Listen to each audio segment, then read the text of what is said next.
to assure the public that the apparent void created by the absence of the administrative units is being handled. Yes, as we pursue and await the necessary cabinet approvals and parliamentary approval, we advise that the immediate recently elected leadership of the administrative units should continue rendering the necessary services to the people of Uganda in observance of the spirit and principle of the Constitution, that there should never be a vacuum in leadership. Right Honorable Speaker, government is proceeding with Finish. Allow him to finish. First finish. Right Honorable Speaker. Honorable members, order. Right Honorable Speaker, honorable colleagues, government is moving currently and preparing the necessary documentations for amendment of the law in accordance with Section 175 of the Local Governments Act. I beg to submit. Thank you so much. Clarification. Thank you very much, Right Honorable Speaker.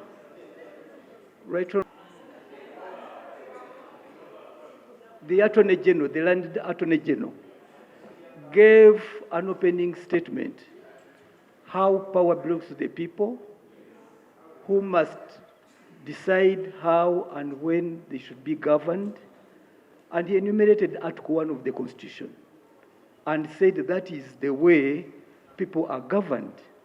But then at the same time, the same breath, the same point, he went on to say that he's aware that the term lapsed on 10th of July, and now they are going to sit as cabinet to come up with a way forward and amend and present a workable arrangement to this House. Right Honorable Speaker, what happens between the 10th and when cabinet shall sit down? Number two, you also on TVs, the LC1 chairpersons returning the stamps. They were returning them, meaning that their term had expired. So what is happening since then and now, and him being a landed Attorney General, he knows that courts are moving on. People need LC1 letters to stand surety for the suspects in courts of law. He knows that people are transacting every day requiring the stamp of the chairpersons of villages to endorse those transactions. He knows that the biggest section of our people and the governance structures are right from the villages that total more than 70,000. So is the Right Honorable Speaker, is the Land Attorney General in order to come and take matters of democracy and governance of this country in such... Honorable members, one thing we need to clear, since the AG says there is no vacuum, is there legitimacy of the decisions that are being taken by the LOC1 systems now? Those are things, because Honorable Attorney General, I want that clear first. Since you're saying there is no vacuum. Right Honorable Speaker, the advice I render is legal advice. And if anyone doubts it, they need to go and challenge it in court. So this advice, no, what I'm saying, Right Honorable Speaker, is that the advice I'm rendering is to cover the void. Thank you, Right Honorable Speaker. Right Honorable. It is unheard Honorable of. members, let's have what is raised. Don't tell us to go to court. That's why we have a legal advisor. You know, you're one of my favorite ministers, but now here for you to tell us to go to court. My sincere apologies, Right Honorable Speaker. No. I withdraw that statement. Thank you, Right Honorable Speaker. Thank you, Right Honorable Speaker. Right Honorable Speaker. My issue is with the Attorney General. Of course, he says the advice he gives is legal. But I wanted him to guide this House, because the first or the most cardinal role of this Parliament is to uphold the Constitution of this country. So for us to sit when there is a violation, I don't think it's right. I wanted the Attorney General to guide us to the provisions, because even when he guides legally, he should be basing on some legal provisions. To make reference, to refer us to some provisions of the law, against which he leans to tell us to wait, or even give mandate to the existing structures to continue operating. So I would want him to help us understand where he bases the argument and what guides his wisdom in that effect. Thank Mr. you. Speaker. Now let him respond. Maybe it Right helps. Honorable Speaker, my advice is based on Section 45 of the Local Governments Act, which provides for administrative units. Right Honourable Speaker, But you're putting an order. You've not finished with citing the law. We need to know the law so that you check whether it's the right law or not. Honorable, cite the law. I'm relying on Section 45 of the Local Governments Act, which provides for administrative units of councils and committees at the village levels. I'm relying on Section 175 of the Local Governments Act, which provides for the schedules that are set out in the Local Governments Act, and third schedule, Regulation 11, which empowers the local government minister to extend and term of office of local government. Yes, Right Honorable Speaker, right. Proceed.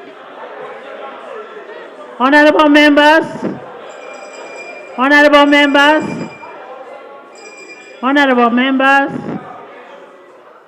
Section 45 is administrative units, councils, and committees. There shall be administrative units based on A, in rural areas, the county, parish, and village. B, in urban areas, the parish or ward, town board, and the village. That is the administrative units. There shall be a council in each level of administrative units. That is 45. And then 175.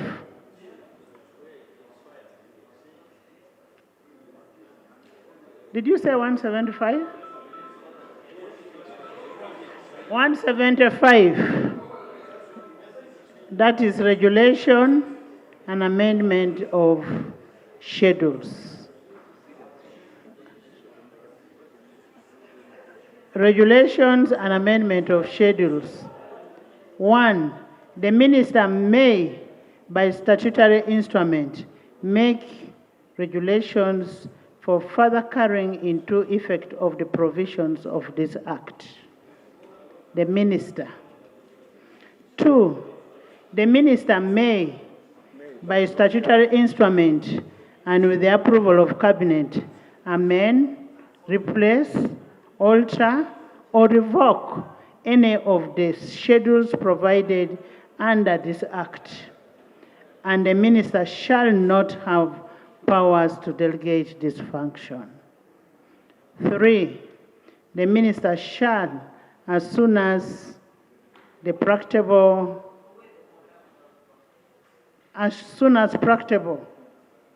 alter the publication of the statutory instrument under this section.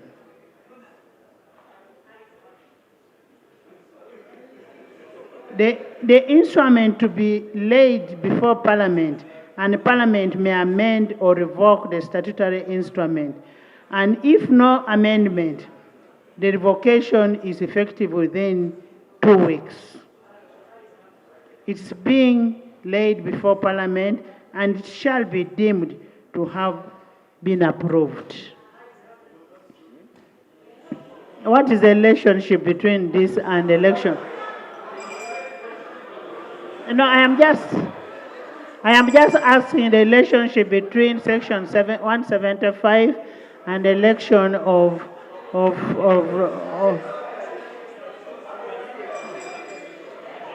Now, if we are talking about an extension, there must be a statutory instrument. And if there is a statutory instrument, Honorable Attorney General, do you have the statutory instrument that you want to, do you have it? If you have it or you're going to make it, tell us you're going to do it.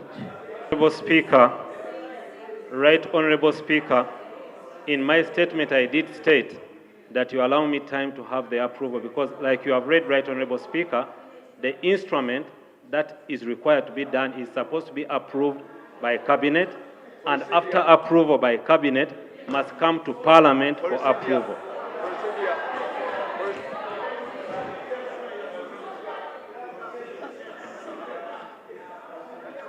Right. Thank you very much, Right Honorable the Attorney General. He clearly stated that the term of office, he understands that expired. I want to seek clarification from government and the Attorney General. According to him, what happens between now and when the government, that is next week, are these committees illegal according to him or legal? Secondly, according to Honorable Sechikubo, there are some chairpersons who have returned the stamps already. And there are those who have not returned the stamps. And arguments are being made in the villages. If anyone goes to court and challenges these agreements, what happens there? Can the Attorney General advise our people on how to operate in their villages? In the absence of these committees, I received the information from Honorable Abedi Wanika. From the Attorney General. Article 181 of the Constitution of the Republic of Uganda. 4. All local government councils shall be elected every 5 years. Not May. Not May. And the Schedule 3, which you are quoting, the provision there for extending their term, it is only when there is war or in the case of a state of emergency. Is government planning to declare a state of emergency? Number two, Honorable members, we are not in a state of emergency. We are not even about to declare. The issue of local government is very simple. The issue of local government is very simple. How many villages do we have in Uganda? It's about 71,000 villages. But just to clarify on something that Honorable Abed asked, LC1 and LC2 are not local governments. They are administrative units. You want to refer to Article 176 of the Constitution, which says the local government system, they are part of the local government system, but they are not local government. Yes, let me read it for you. That is... Subject to Article 178, the system of local government in Uganda shall be based on district as a unit, under which there shall be such local government and administrative units as Parliament may prescribe. Article 207 of the Constitution tells you what a local government is, and it includes only a sub-county, a district, and a parish. So it is not a local government. So the amendment being brought is only to deal with administrative units, not local government. Honorable Attorney General. Attorney General. Honorable Attorney General. Whether it is administrative units, whether it is what, are we supposed to have elections for it? Yes, Right Honorable Speaker.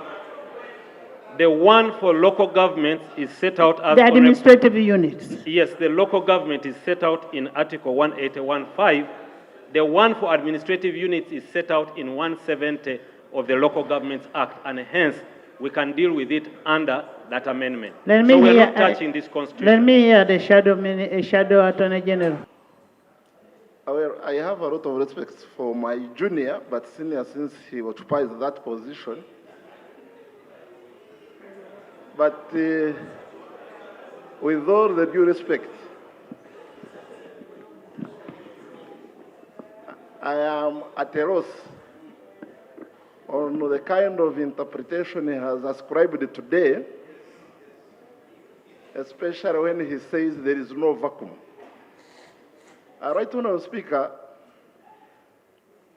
although yes, it is true, Local Council 1 and 2 are merely administrative units, they also have quasi-judicial functions. And part of the quasi-judicial functions are clearly stipulated in the Local Council Courts Act of 2006. Now, the expiry of the term of those administrative units implies that the quasi-judicial functions of those units cannot be dispensed with when their term has expired. And there is no way you can apply to extend an already expired term. And even if you were to extend an expired term, that kind of extension cannot apply to the act we passed in respect of Local Council Courts Act. So unless they want to completely remove the quasi-judicial functions from these administrative units, and then say we are going to extend in respect of only the functions of administrative units, excluding the quasi-judicial functions, then we do not even need those units to be there. Because one of their cardinal roles is actually the quasi-judicial function. So we either have the elections for LC1 and LC2, or we agree that yes, you have run broke as a country, you can no longer manage, bring a constitutional amendment, and we remove them all together. But otherwise, to say that everything is normal because they can extend the term, in my view, is disrespectful, and I therefore move a motion that the statement by the Attorney General be rejected and expunged from the record. Thank you, Right Honourable. Thank you, Honourable Member, for right? Giving way. He gave me information. Yes. The motion, Madam Speaker, I have moved is that it's a motion without notice, that the statement by the Attorney General be rejected by this House and be expunged from the record. Honourable members, expunging the statement is not going to solve a problem. What is going to solve the problem is for us to discuss on how to renew, on how to have these members elected. That is what we need. We cannot expand that statement. Yes? The Attorney General accepted there is a virtue. Much obliged, Right Honourable Speaker. The Land Attorney General knows that I hold him in very high regard, being my senior at the bar, and in all respects. Two things have happened today, Right Honourable Speaker. One is that we have had a member of Parliament sworn in as a matter of law and the Constitution. If there were powers anywhere that anybody could instruct someone to fill the vacuum, would have had an MP for Oyam in the interim as government prepares for elections. But because the law cannot be vacated, we had to have an election in that constituency. I know it is summer in Uganda, Right Honourable Speaker, and the government could be on holiday.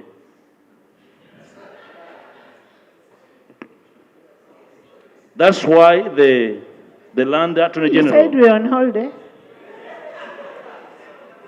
Honorable Leader of Opposition. Honorable Speaker, Honorable Leader of Opposition. As we speak now, the elephant in the room is how do we regularize the tenure of the expired LOC 1s and 2. Whether people are on holiday or not, the issue is regularizing. thank you, Honorable Speaker. And that's why now the Prime Minister is paying attention, having referred to summer holidays. Honorable Speaker, we heard from the Land Attorney General that he was aware that these councils expired on the 10th. And he also quoted a law which is going to use to come next week to try and regularize and hazard a response to the crisis, Honorable Speaker. Meaning that clearly there's no preparedness. For the whole of last week and this week, we have been demanding for clarity on the situation. The Land Attorney General claims that he was close with the law to vacate the crisis and never came to the House to say so. He's now bidding for time. Honorable Speaker, our mandate as members of Parliament is non-delegable. We cannot delegate this mandate as custodians of the Constitution.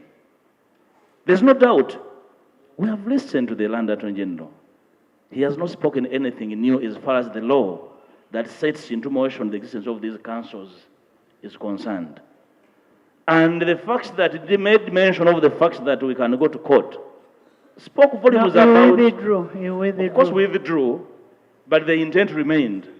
The spirit remained, meaning that. No, you withdrew. I concur. Yes. I concur, Honorable Speaker. Meaning that the lack of legal and political will still exists in the government. Honorable Speaker, I want to invite the House on both sides of the aisle. I would like to invite the House. Procedure, right, Honorable? Yes, there's an order.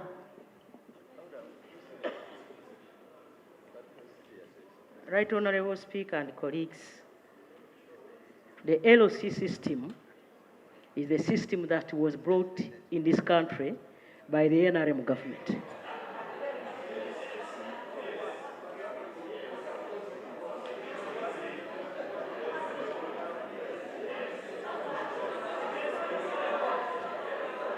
Tell him. Yes, Prime Minister. Right Honorable Speaker, I wanted the member to be attentive so that I can speak my mind. Right Honorable Speaker, the LOC system was brought in this country by the NRM government. That now means we are the brain workers of the LOC system. Is he in order to insinuate that this government does not have a will to cause the election of LOCs, yet we have the majority in this country? Is he in order? Is in order.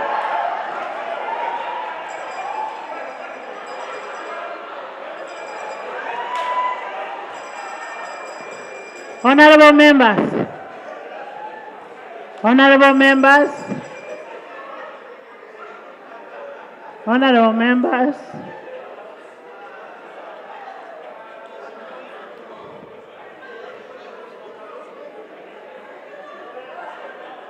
Honorable members, can I have some attention?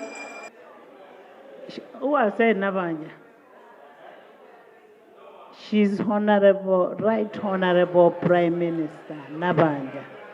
She's not Nabanja. Honorable members. Honorable members, I want to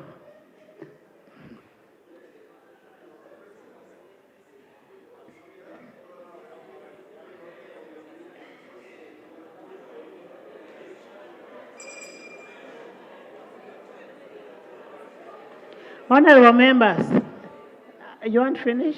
Yes, Yes, because I was in Minister, and we congratulate the NRM for bringing LCs on a fire truck which has caught fire.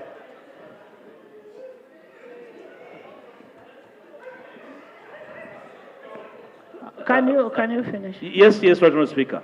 You see, the invitation for me to this House on both sides of the aisle is to see our duty as Parliament and not to be taken for granted. Initially, we were being informed that there was no money, and a huge bill of 56 billion was being flushed around with no premise at all. Then second, we were told that they were in existence legally. We asked for the law, and the statutes were opened, and there was nothing to really show for it. And you can confirm that from the Land Attorney General, he was trying to hazard some quotation of the law, but we know the law a little bit, Right Honourable Speaker. Right Honourable Speaker, I want to invite the House to reject that statement, and if government is not ready, these members of Parliament are coming from constituencies that are actually seated on hot plates. There's chaos in the communities. Matter. 1112 of the Constitution. The function of Cabinet shall be to determine, formulate, and implement the policies of government and to perform such other functions as may be conferred by this Constitution or any other law. Would you mind giving this House maybe the timelines, the roadmap on this matter with the tangible timelines, really? Right Honourable Speaker, the proposal will be before Cabinet. It's going to be on the agenda on Monday, and the Minister of Local Government will be appearing in the House on Tuesday with a proposed amendment to resolve this impasse. But do we agree legally that there is a problem? Right Honourable, there is a challenge which there is this a law challenge, will address. yes. Do we agree that there is a challenge? Which the law legally? is going to address, Right Honourable The Speaker. law is going to address? It's going to address it all the way from the 10th.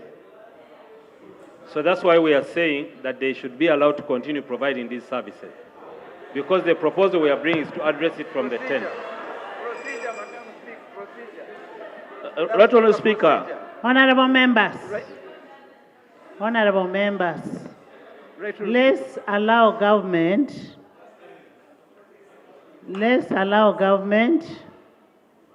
This is a very serious matter.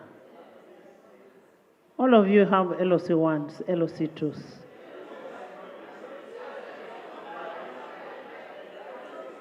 This is a very serious matter that must be corrected, and it must be corrected. And I want to really advise the AG, maybe government, to go back and consult and advise the country on this matter. It's a very serious matter. Honorable members, I am still giving you, because I am not going to continue on something that is an illegality. I will not do it. Honorable members, we are going to wait for a report from government. The government must advise this country on the way forward. I am still speaking. Now, if you're going to continue on procedure on what? We need a position of government, not to continue speculating. What will you tell your LOCs if you went to the village tomorrow? Honorable members, as we wait for a statement from government, as we wait for the position of government, this House and this House will be adjourned and dine to wait for the statement.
welcome Dr. Eunice Apio.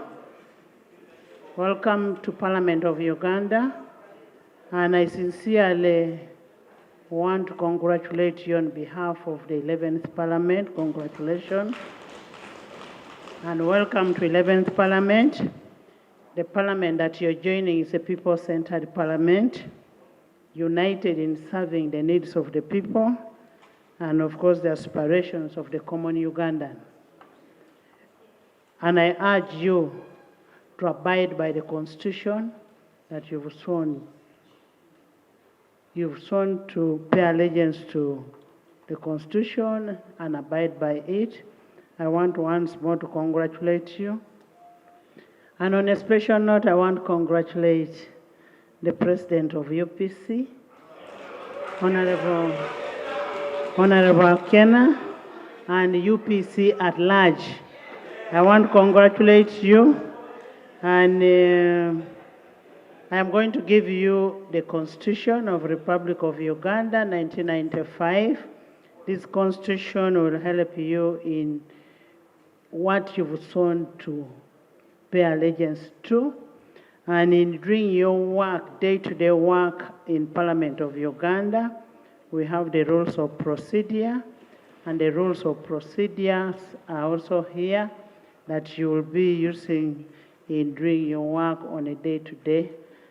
And in Parliament, this side of the House is for opposition, and this side, the right-hand side, is for government.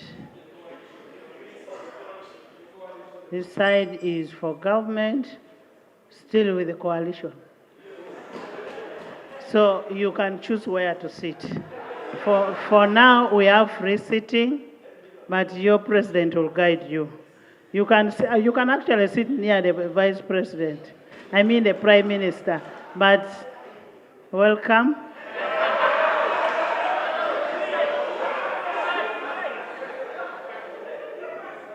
Honorable Eunice, you have to sign.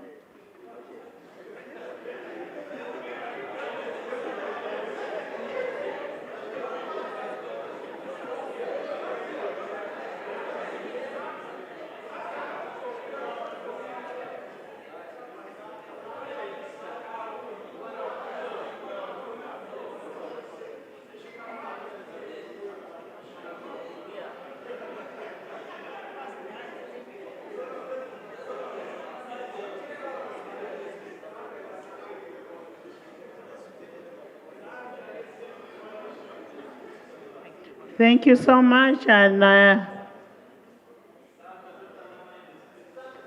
the arrangement of the House is pursuant to Rule 9. Opposition sits this side, ruling party sits this side. Thank you. Please have a seat.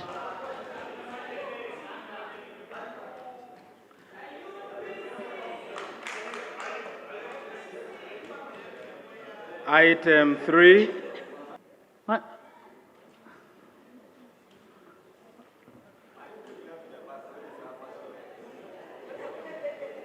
Honorable members, I welcome you to this afternoon's sitting. As the financial year 2023-2024 gains traction, and as the Minister of Finance, Planning and Economic Development disburses the approved budgets to the various expenditure centers, I have noted and have gotten reports of the money that has been returned and spent from different districts, from different votes, back to the consolidated account, fund account. We may need to have a reconciliation on that money that has been returned. We need a reconciliation on that money.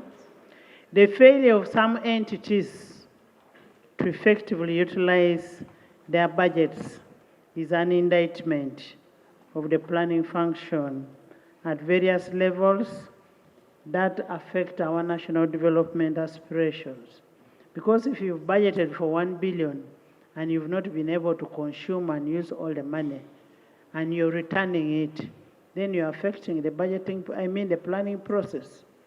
So you must always budget for what you know you're going to consume. And that still comes back to us in Parliament that we should not disburse money when it is towards the end of the financial year, because this money will not be consumed. Whereas our role as members of Parliament is to do appropriation of the budget, we also owe to this country to ensure that people are represented well, they approve the budgets, help in reducing poverty, and help in working for the living conditions of our people. Let's not just approve, but let's make sure that we follow the use of this money that is approved.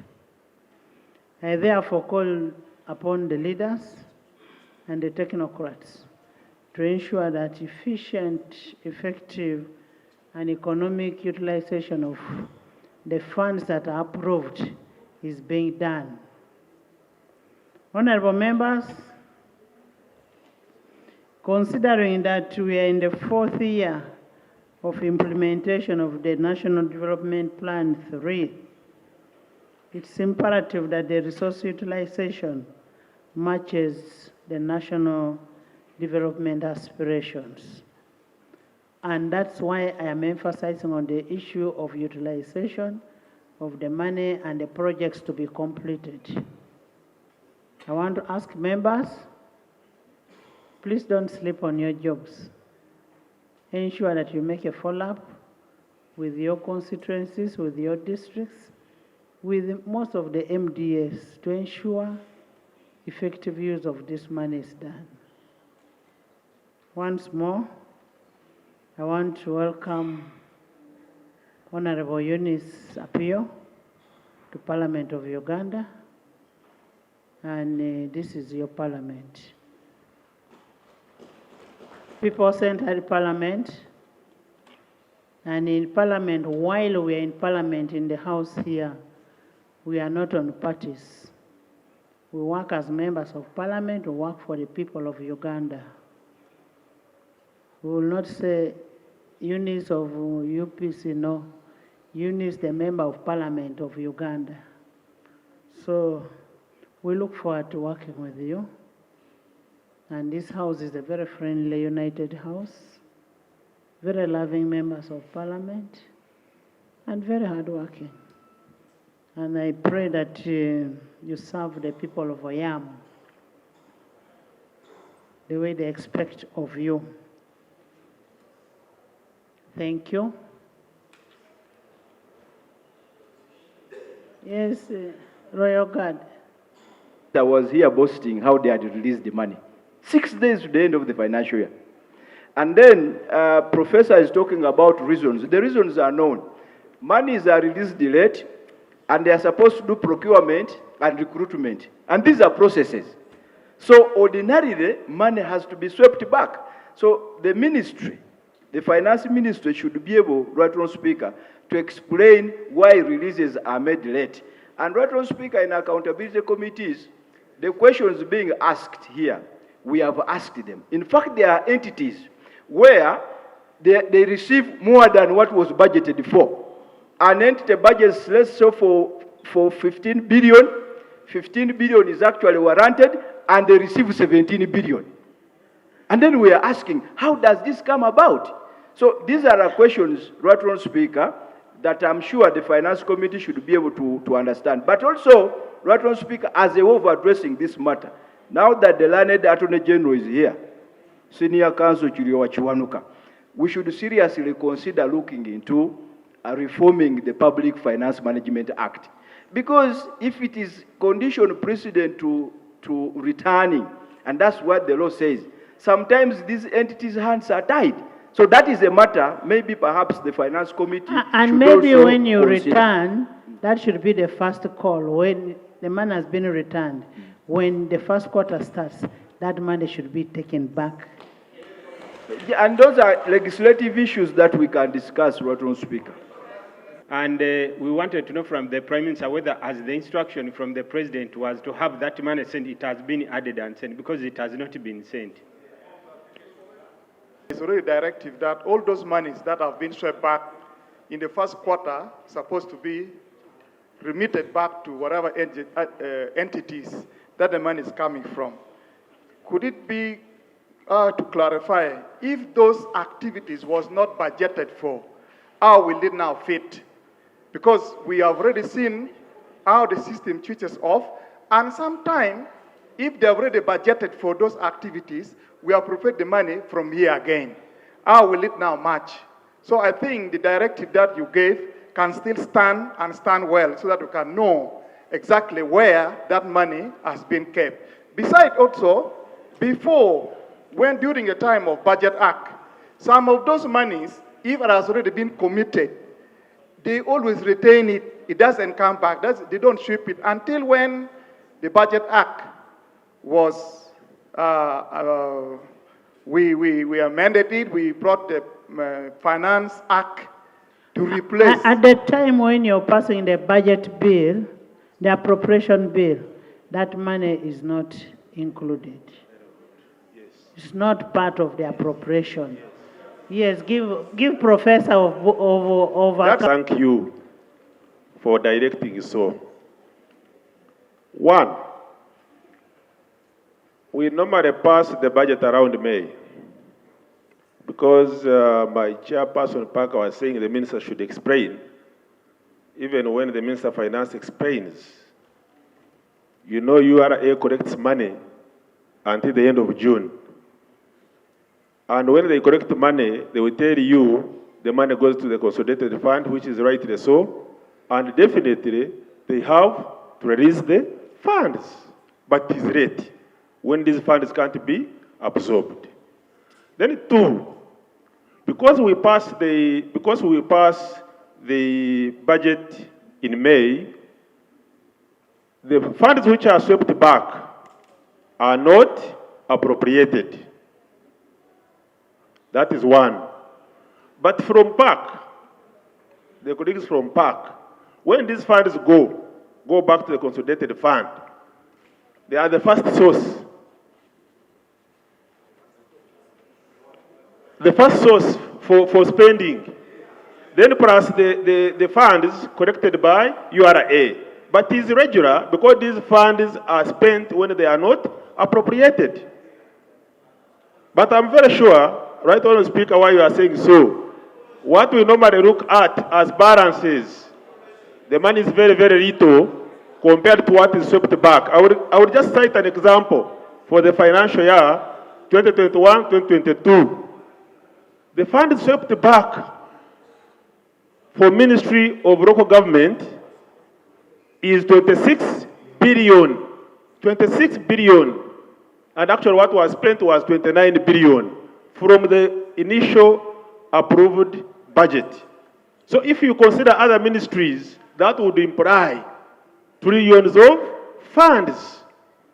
Okay, so right on the speaker, I want to support you. You have directed it very, very well. I will give you the information because I think it will include reviewing the law so that these funds are appropriated again. And now the single treasury account, Madam Speaker, spoils everything because an entity which has had funds swept back cannot have those funds given to it at the beginning of another financial year until invoices are raised. And these invoices must be raised according to the appropriated funds. That is the weakness, which I believe the invoices are raised, appropriated funds, and these funds were not appropriated for. Honorable members, the invoices are raised as per what? Appropriated funds. And these returned swept funds are not appropriated for. And we are talking about reconciliation. How much came from where? And if we are using it fast, how much are we using? How much have we received from swept funds? Next. Honorable